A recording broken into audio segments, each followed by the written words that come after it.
In today's video, I'm going to teach you how to screenshot on Squarespace. Screenshots are a quick way to capture exactly what you see on your Squarespace site, whether you're sharing a draft layout, saving design notes, or documenting a change. The process you use depends on your device, and if you're on Windows, there's a fast built-in option that works great while you're previewing or editing your site. While viewing your Squarespace page in your browser, press the Windows key, then Shift, then S. This opens the snipping tool overlay right on top of your screen. You'll see a small toolbar appear near the top. From here, you can choose whether you want to capture the entire screen or just a small portion. If you only need to show a specific section, like a header, a gallery block, or a footer, click and drag to draw a rectangle around that area. For a broader view, choose the full screen option to get everything that's visible at once. As soon as you make your selection, Windows copies the screenshot to your clipboard and typically shows a small preview in the corner.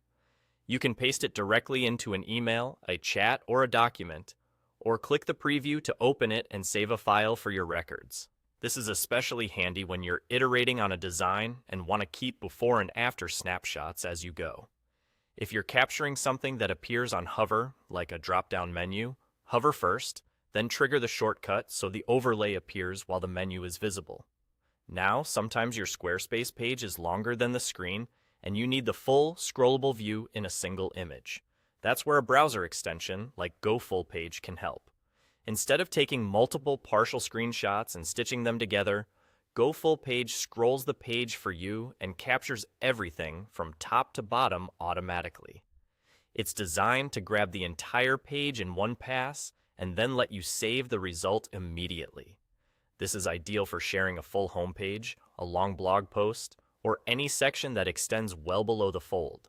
After it finishes, you'll typically be able to download the capture as an image or a PDF, making it easy to file, share, or annotate. To recap, use Windows key plus Shift plus S for quick, precise captures of what's on your screen, and turn to an extension like Go Full Page when you need a complete, end-to-end view of a long Squarespace page. That's all you need to reliably screenshot your site and share exactly what you want others to see.